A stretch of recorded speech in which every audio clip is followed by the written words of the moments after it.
사랑합니다, 여러분. 길지만 짧게 느껴졌던 휴일을 잘 보냈나요? 드디어 어제 개학이 확정되었습니다. 와! 우리 개원의 겸댕이들을 드디어 보게 되었네요. 열심히 입시를 치러서 입학한 만큼 얼른 교복도 입어보고 싶었을 텐데 드디어 꿈에도 그리던 교정에서 친구들과 만나게 되었습니다. 그때까지 조금만 더 버텨보도록 해요. 오늘은 교과서 30페이지, 31페이지, 32페이지에 해당하는 내용을 배우게 될 거예요. 2단원 도덕적 행동의 도덕적 행동이 어려운 이유에 대해서 살펴볼 건데요.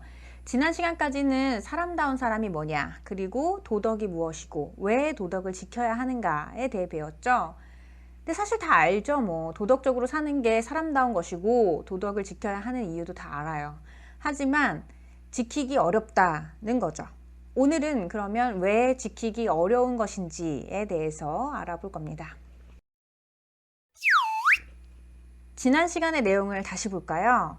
도덕을 왜 지켜야 한다고 했죠? 그렇죠. 의무이기 때문이다. 그리고 나 자신과 타인의 행복, 행복을 위해서, 그리고 그것이 내 삶의 목표가 될 경우 자아 실현을 위해서 도덕적인 행동을 하게 된다고 했어요. 그런데 왜 도덕적 행동이 어렵냐고요? 결론부터 얘기하자면 도덕적 행동이 어려운 이유는 도덕적 행동을 하기 위해서 필요한 것들이 없기 때문에 그런 거예요. 그럼 도덕적 행동을 하기 위해 필요한 게 무엇이냐? 먼저 도덕적 행동을 하기 위해서는 온 몸과 마음이 동원돼야 돼요. 일단 머리로는 도덕적 지식을 쌓고 그것을 생각해야 하고, 마음으로는 사랑이나 공감, 정의감 등이 발휘가 되어야 돼요. 그리고 이 모든 것을 활용해서 입으로, 손으로, 발로 도덕적 행동을 옮길 수 있는 굳건한 의지가 필요하죠. 그럼 자세히 한번 살펴볼까요? 도덕적 지식이란 무엇이 옳고 그른가에 대한 기준, 그렇죠. 도덕 규범과 도덕적 문제 상황을 맞닥뜨렸을 때 그것을 해결할 수 있는 방법을 아는 것을 의미해요.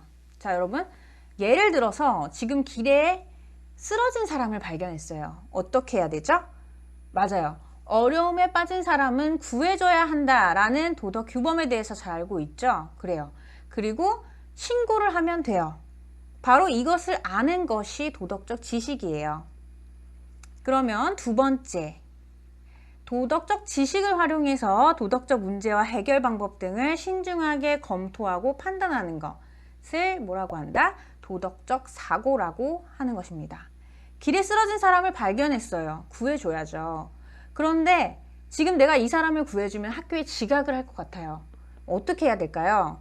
이때 내가 가진 도덕적 지식을 활용해서 내가 어떻게 할지를 판단해보고 생각하는 것이 바로 도덕적 사고입니다. 그럼 도덕적 감정이란 무엇일까? 길에 쓰러진 사람을 발견한 상황에서 이 사람을 돕고 싶다.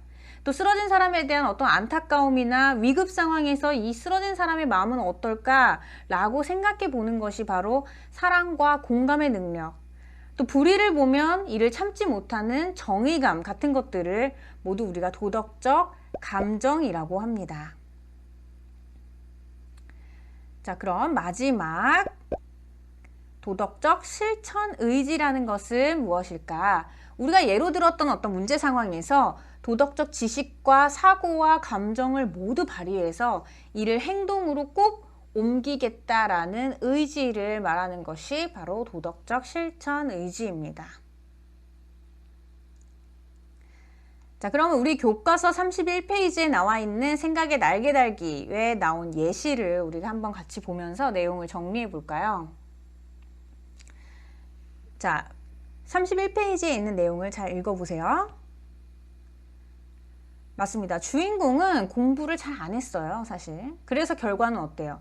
당연히 망했죠. 그런데 주인공이 성적표를 숨겼는데 어때요? 어머니, 아버지께 들켰습니다. 자, 이런 내용을 가지고 앞서 배운 내용을 정리해 보는 거예요. 자, 주인공은 정직해야 한다라는 도덕 규범을 알고 있었죠. 하지만 왜 그렇게 행동하지 않았을까요? 맞아요. 엄마 아빠한테 혼날까 봐 그런 것이죠. 자신의 이익과 충돌하는 상황에선 이것을 실행으로 옮기기가 굉장히 어려워요.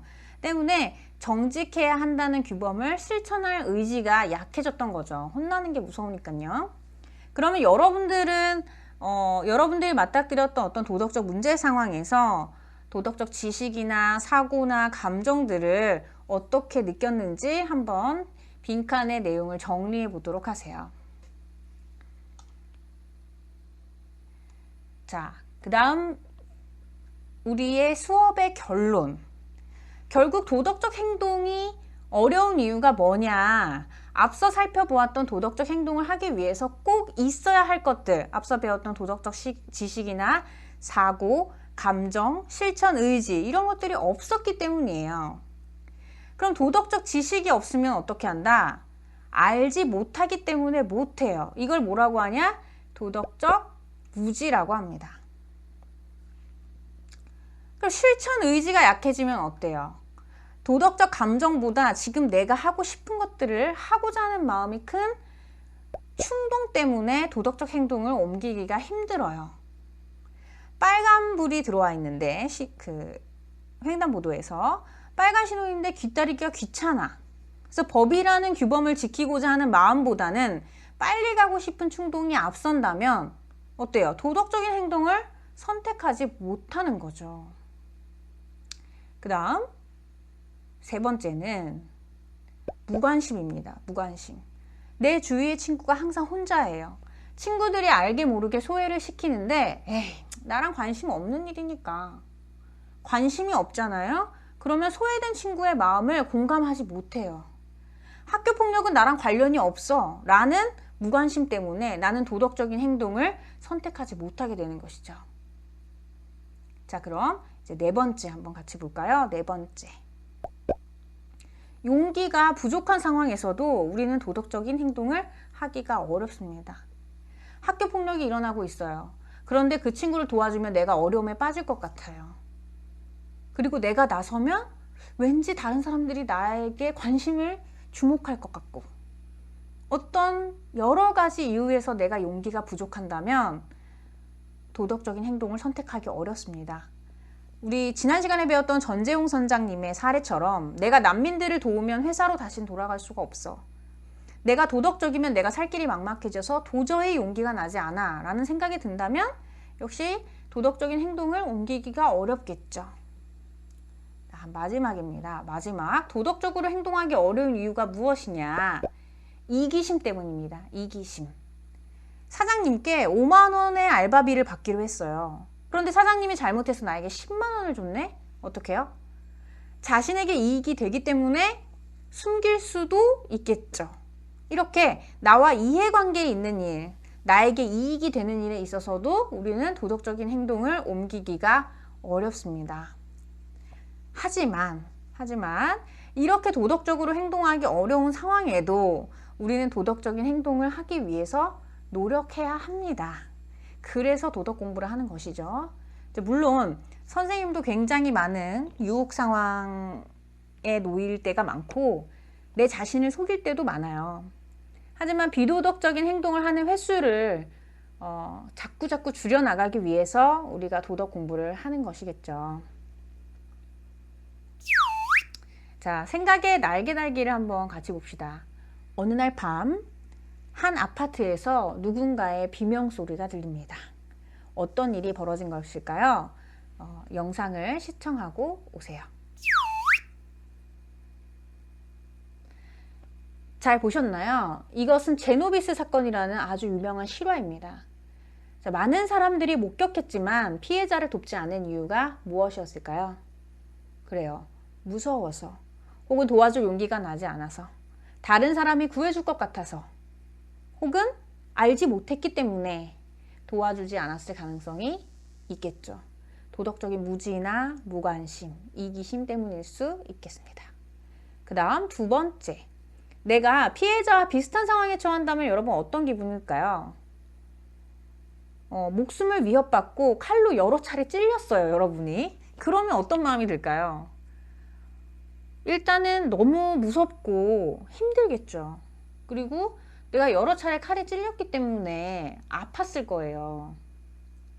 그러면 다른 사람들이 나의 비명소리를 듣고 혹은 내가 지금 이런 위급한 상황에 놓여 있다는 것을 알고 나를 도와주기를 바라는 마음이 크겠죠.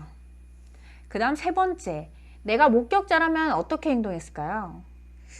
제가 만약 목격자라면 저는 신고했을 것 같아요. 신고가 2중, 3중으로 접수된다고 해서 나쁠 것은 전혀 없거든요. 오히려 이런 경찰분들 혹은 이 신고를 받은 소방관 분들 뭐 여러 상황에 있을 때 뭐 신고받는 대상이 다를 수 있으니까요. 이 사항이 많은 사람들에게 목격이 되고 위중한 상황이라는 사실을 알릴 필요가 있어요. 저는 의외로 많은 사람들이 이런 상황을 신고하지 않는다는 사실을 많이 겪어봐서 알거든요. 그래서 저라면 당연히 신고를 했을 것 같아요. 자, 근데 여러분, 이런 상황과는 다르게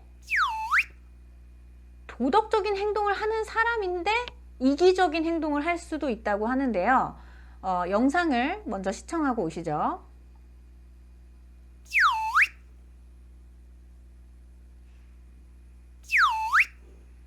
자, 잘 보셨나요?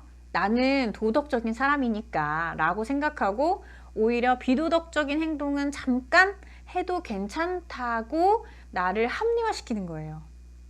이걸 어떤 효과라고 했죠? 그래요. 도덕적 허가 효과 때문에 우리가 이기적일 수 있다고 하니 도덕적인 사람이어도 도덕적이지 않으려고 하고 도덕적으로 행동하기 위해서 필요한 것들이 없어도 도덕적일 수가 없기 때문에 도덕적으로 사는 게 얼마나 어려운 일인지 여러분 알겠죠?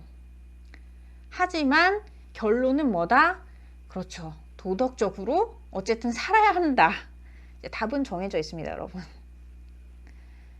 자, 그러면 다시 보기를 보도록 합시다. 자, 도덕적인 행동을 위해서 필요한 것들이 뭐였죠? 네, 바로 이것들이에요. 이것들. 도덕적인 지식과 사고와 감정과 실천, 의지. 그런데 만약 이게 없으면 어떻게 된다? 도덕적인 무지와 충동과 무관심과 용기 부족과 이기심 때문에 도덕적인 행동으로 옮기기가 어렵다. 그리고 도덕적이어도 자기를 합리화시키기 때문에 이기적으로 살 수도 있다. 그러니 여러분 도덕적인 행동을 하기는 굉장히 어렵습니다. 하지만 아까도 얘기했듯이 우린 도덕적이기 위해서 노력을 해야 하고 그래서 도덕 공부를 한다라는 게 바로 오늘의 결론이에요.